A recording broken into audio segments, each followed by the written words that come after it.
বসে সন্ধ্যা আড্ডায় মত্ত বলাই, সঙ্গে নন্দ আর পঞ্চা।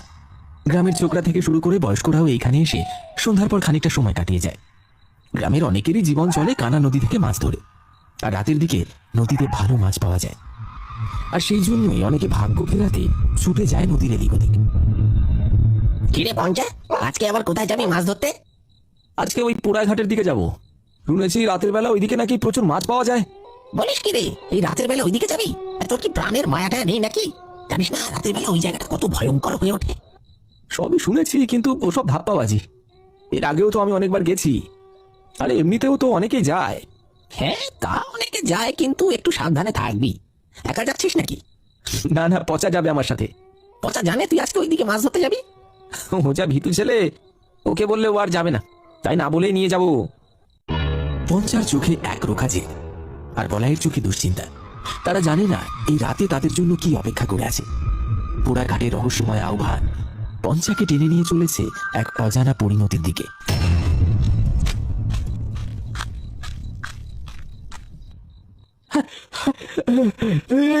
তোরা এখানে আড্ডা মারছিস, আর আমি সেই থেকে অপেক্ষা করছি চৌরাস্তার মোড়ে। ভাবলাম তোরা বুঝি চলে গেছিস। পচার দিকে তাকিয়ে পঞ্চার বলাই একে অপরের দিকে মুখ চাওয়াচাওয়ি করে মুচকি হাসলো। আরে বাবা, একটু গল্প করছিলাম, তুই এসে গেছিস, চল এবার। কিরে পচা, এই রাতের বেলা কানা নদীর দিকে যাচ্ছিস যে? তোর তো ভূতের ভয় লাগে। আসলে পঞ্চা বললো আজকে নাকি ও আমাকে একটা ভালো জায়গায় নিয়ে যাবে, সেখানে প্রচুর মাছ ওঠে, তাই যাচ্ছি। সে তো উঠবেই, দেখবি কানা নদীতে মাছ ধরতে গিয়ে যেন ভূতকে না ধরে ফেলিস আবার। হ্যাঁ, তাই বলাই, এই ভয় দেখাস না তো, চল পচা, দেরি হয়ে যাচ্ছে। ভূতের নাম শুনে পচার মনে খচখচ করতে থাকে।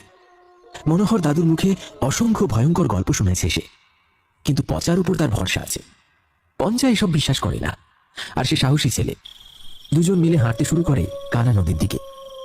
গ্রামের শেষ বাড়িগুলো পেছনে ফেলে তারা যখন নির্জন মেঠো পথ ধরে নদীর দিকে এগোচ্ছে, তখন চারিদিকে ঝিঝি পোকার একঘেয়ে ডাক ছাড়া আর কোনো শব্দ নেই। আকাশের চাঁদটাও তখন পাতলা মেঘের আড়ালে ঢাকা, তাই টর্চের আলোতেই ভরসা।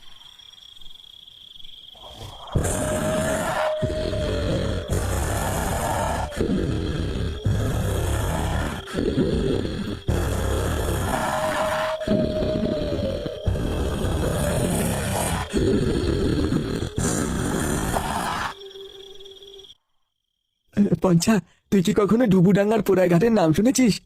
ধুর পাগল, আবার ভূতের গল্প শুরু করলি? আরে সব পুরোনো দিনের ভেল, কি ভূত টুত কিছু নেই ভাই, ওসব ওই দাদু ঠাকুমার ভয় দেখানোর কায়দা। না রে, আমি মজা করছি না, ঘাটটায় সত্যি কিছু একটা আছে। মনোহর দাদুর মুখে শুনেছি ওইখানে নাকি একটা মাঝি পুড়ে মরেছিল। তারপর থেকে কেউ নাকি ওই ঘাটে ঘোরাফেরা করে আর জল চায়, আর যে জল দেয় তাকেই মেরে ফেলে। জল দিলে ভূত মেরে ফেলে? দারুণ প্লট রে ভাই, এবার ইউটিউবে চ্যানেল খুলে ফেল। তোর সবেতেই অবিশ্বাস, যখন ভূতের পাল্লায় পড়বি তখন বুঝতে পারবি, খ্যাসা বেরিয়ে যাবে। কিন্তু সেই মুহূর্তে তারা বুঝতে পারেনি তাদের অলক্ষ্যে নদীর পাড়ে দাঁড়িয়ে থাকা ছায়ামূর্তিটা তাদেরকে দেখছে। সে কি আরো মানুষ নাকি অন্য কেউ?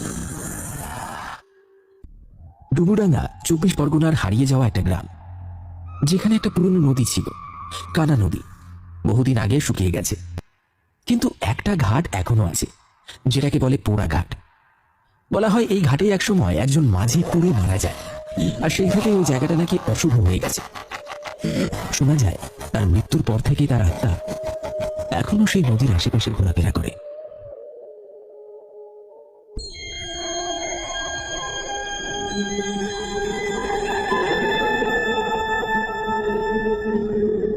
কিরে, এমন গম্ভীর মুখে দাঁড়িয়ে আছিস কেন?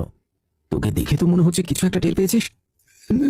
দেখ, ওইদিকে ঘাটের একেবারে ধারে জল ধস নেমে যে জায়গাটা কাদার পাহাড় জমেছে, সেখানটায় কেউ বসে আছে।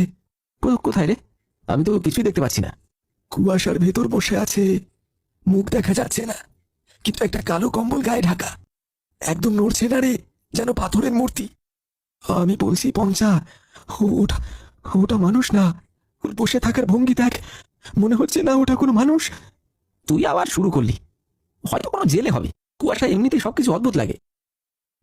হঠাৎ পচা আর পঞ্চা দেখতে পায় নদীর একেবারে শেষ সীমানায় পোড়া ঘাটের ধারে কেউ একজন বসে আছে। শরীরটায় নড়াচড়া নেই, যেন পাথরের মতো স্থির। চারপাশে কুয়াশা ঘিরে ধরেছে তাকে, আর সেই স্থিরতার মধ্যে অদ্ভুত এক অস্বস্তিকর নীরবতা। ঠিক সেই মুহূর্তে মনে পড়ে যায় পটলের দাদু মনোহর দাদুর কথা। একসময় গ্রামের অভিজ্ঞ জেলে ছিলেন তিনি। মনোহর দাদু বারবার বলতেন, ওই ঘাটে রাত নামলে একজন ঘোরাফেরা করে আর জল চায়, আর যে তার কথায় ভুলে তাকে জল দেয় তখনই সেই ভূত তাকে মেরে ফেলে। কিরে, আমার মনে হচ্ছে এই জায়গাটায় কিছু ঠিক নেই। ঘাটের হাওয়া কেমন যেন লাগছে, বুকটা কেমন টান টান লাগছে। চল, এখানে আর না, অন্য কোথাও যাই। আবার শুরু করলি? আরে ওইখানে কেউ বসে আছে তো কি হয়েছে? নিশ্চয়ই কোনো জেলে আমাদের মতোই মাছ ধরতে এসেছে। আরে কুয়াশায় সবই তো ভয়ানক লাগে। আজকের দিনটা অন্য কোথাও মাছ ধরলে কি অসুবিধা হবে? চল না। ও বসে নেই, ও ও অপেক্ষা করছে। চুপ কর তো, ভূত ভূত করে মাথায় তুলিস না। পুরনো গ্রামের কুসংস্কার এসব, ভয় পেলে বাঁচা যায় না, বুঝলি? আমি যাচ্ছি, যা ইচ্ছে তুই কর। পঞ্চা পচার কথা না শুনে আরো কয়েক পা এগিয়ে যায়। কুয়াশার চাদর যেন আরো ঘন হয়েছে, সেই মূর্তিটা যেন আরো স্পষ্ট হচ্ছে। মনে হচ্ছে একটা কালো কম্বলে জড়ানো কেউ বসে আছে। পচা কিছুটা সাহস নিয়ে প্রশ্ন করে, কেমন একটা পোড়া পোড়া গন্ধ আসছে রে, কেমন যেন চামড়া পচে যাওয়ার মতো। আরে চুপ কর তো, একটু কাছে গিয়ে দেখি, আলোতেই সব পরিষ্কার হবে। কে গো, শুনতে পাচ্ছ? মাছ ধরতে এসেছো নাকি?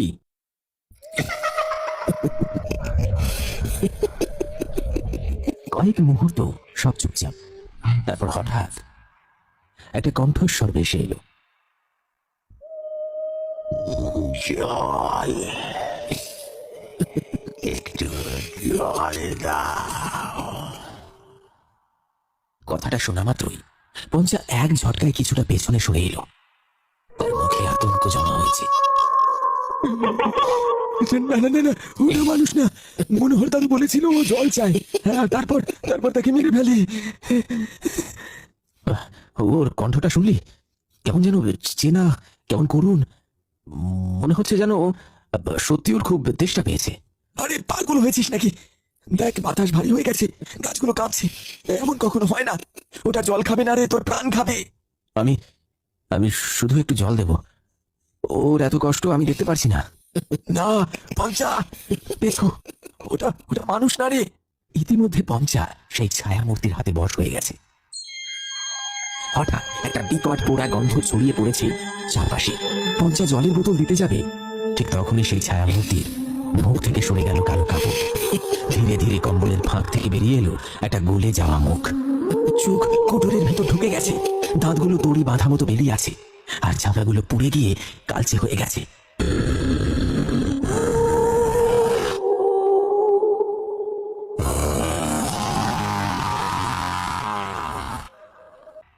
ও মাগো, এই যে সেই ভূত! পঞ্চা পঞ্চা, পালা এখান থেকে। জল দিয়ে আমার তেষ্টা মিটবে না, তেষ্টা মিটবে তোদের কাঁচা রক্তে।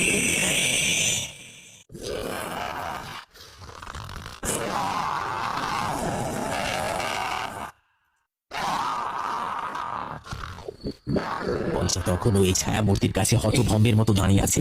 কেবল ঝিঁঝি পোকার ডাক আর গোঙানের শব্দ ভেসে আসছে পঞ্চার কানে। পঞ্চার বুকের ভেতরটা ঢিপ ঢিপ করছে। সে পঞ্চাকে কুনুই দিয়ে গুঁতো মেরে পেছাতে ইশারা করে, কিন্তু পঞ্চা তখনও ওই মূর্তির দিকে তাকিয়ে। হঠাৎ মূর্তিটা খুব ক্ষীণ শুনে বলে ওঠে,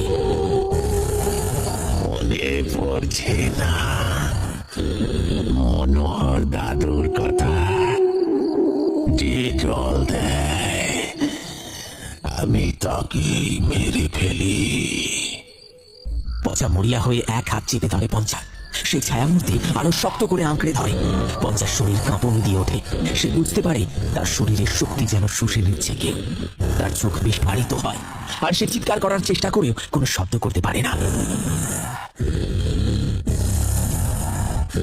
তার নিঃশ্বাস বন্ধ হয়ে আসে। পঞ্চা নিথর হয়ে মাটিতে পড়ে যায়। পঞ্চা তখনও অচেতন, মুখ সাদা, ঠোঁট ফ্যাকাশে, কিন্তু দেহে প্রাণ আছে। তার চোখ পড়ে পঞ্চার জামার পকেটে থাকা একটা দেশলাই বাক্স মাটিতে পড়ে আছে। পচা হাত বাড়িয়ে তুলে নেয় দেশলাইটা। এক মুহূর্তে যেন মনে পড়ে যায়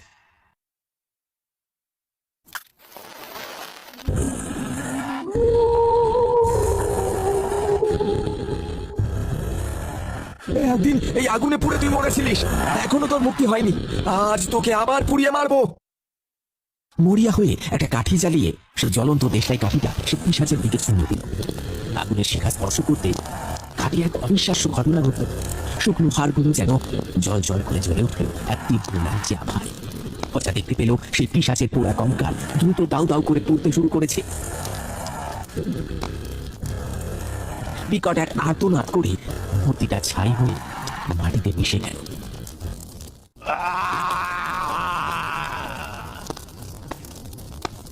এক ঝলক পোড়া গন্ধ আর ধোঁয়া ছাড়া আর কিছুই অবশিষ্ট রইল না।